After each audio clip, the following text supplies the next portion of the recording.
Show. I'm Dr. Heather Salzer, and I'm here with the Pelvic Division at ICE. And I'm happy to be here with you on a Monday morning.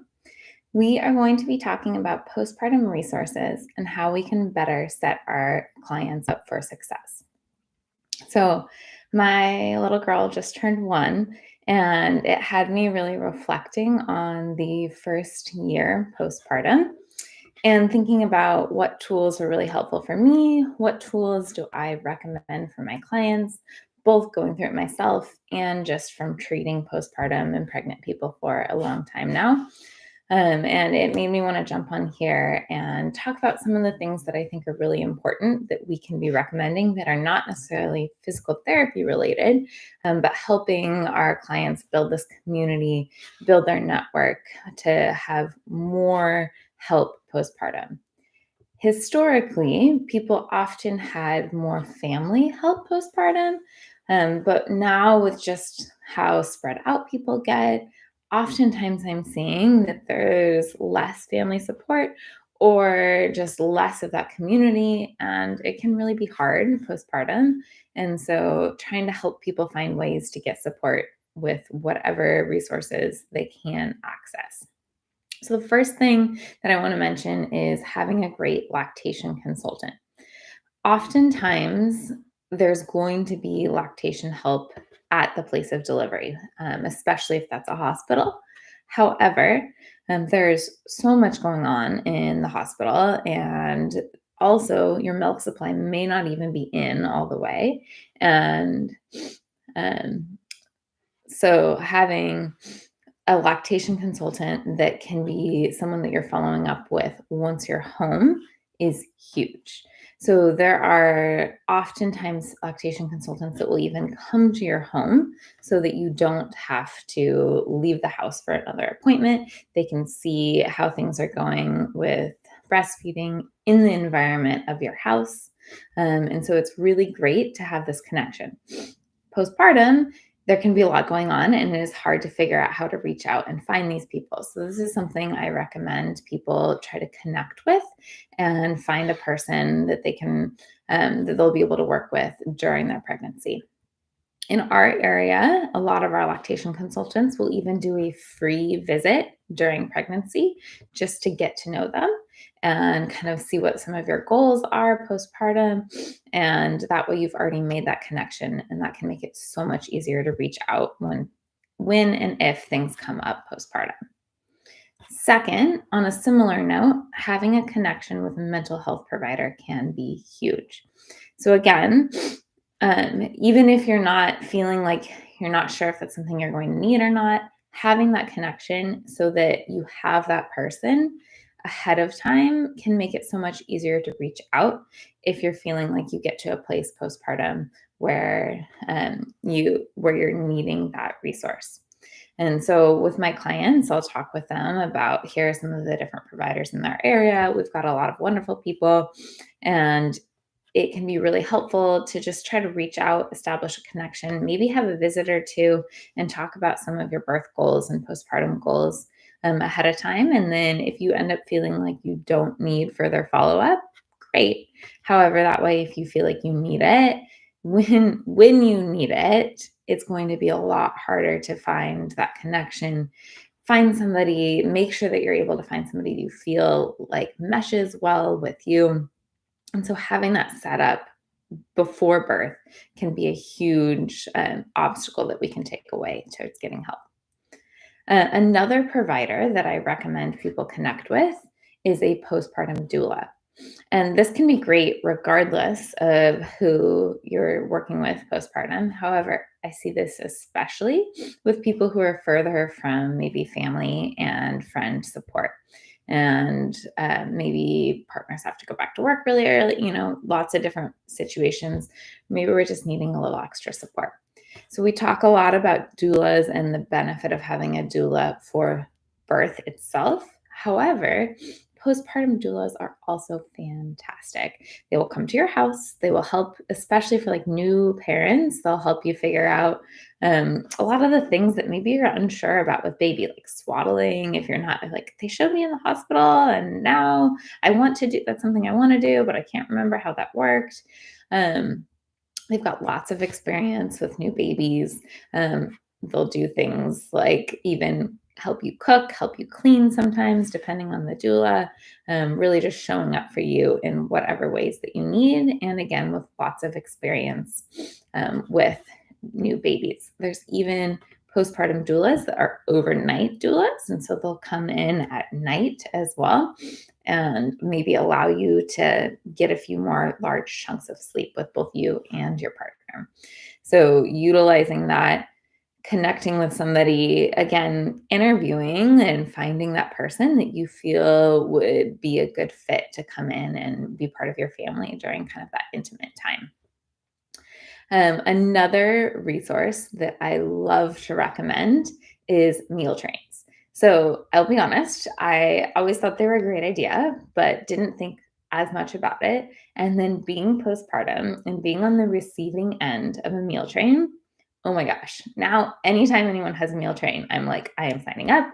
I am not only signing up once, but I'm going to sign up multiple times. Like, it made such a huge difference postpartum to have people bring food, and especially like huge shout out to our CrossFit community here who brought us not only wonderful warm food but like meat and veggies and the things that we eat. So that's something to have your clients think about putting on, like, because on your meal train you can list like what kind of foods do you want, and so trying to pick things that are similar to what you're already eating, and that can really help with that recovery time. But even just having one meal a day that you're not having to think about preparing, it makes such a huge difference. So having them, encouraging them to set up a meal train if they haven't thought about it, talking about all the benefits, or also doing a little bit of prep ahead of time. That does not have to look like you have made 4 weeks of freezer meals. If that is your client, fantastic. I had all sorts of dreams of being that person, but I was not. But I did go to Costco and stock up on some like easy, healthy snacks, meals, things to stick in the freezer. And so potentially doing some meal prep, potentially if you can get your client can get on top of making some soups and stews and other things, great. If not, just encouraging them to either set up the resources to have people bringing food or have some things stashed, because that can make a huge difference. Kind of on a similar note with that, really encourage them to set up their support squad. And so that's going to be the people in their community, their friend group, whatever that is, of people that they really truly feel like they can lean on in that postpartum time and get comfortable asking for help. Some things that can help with this is having like a list of stuff that you want help with, because a lot of us have a hard time asking for help. And so if you have like, okay, I need somebody to come over and chop veggies for me. I need somebody to fold the laundry. I could really use someone to come walk our dog. Like, have a list of things and then reach out to your support squad and kind of let them know, hey, these are some of the things I think I'm going to need help with postpartum. Or once you're there, also reaching out. But not being afraid to ask for help, because it really does take a village. And so prepping our clients ahead of time that this is something that can be great. And then it's also totally okay to set boundaries around asking for help. And so just because somebody's coming over to chop your vegetables for you doesn't mean that like they have to stay for 10 hours. Like, if you feel like you need some alone time, make your opinions known. So kind of helping our clients think about some of this ahead of time if this isn't something that they've already worked through on their own. Also, I think having a list of local, like community-based resources can be really helpful, and providing our clients with a list of different meetup groups, different places that they can go to for support. And so if they're feeling like they want more of community postpartum, that they have some resources to go for that. Things like stroller clubs, family yoga. We have a really great resource in town, Whatcom Family Village, and there's different meetup groups for families and postpartum circles. So figuring out what are those resources in your community, and then helping take away the barrier of your clients having to look for that, and giving them, just emailing them in one of your emails before birth, like, hey, here's all these great postpartum resources to have, to save for when you're feeling ready and feeling ready for having some connection. Lastly, and definitely not least importantly, is setting up your visit postpartum with your clients. So something that we talk about a lot in the pelvic division is that we love following with people across their pregnancy.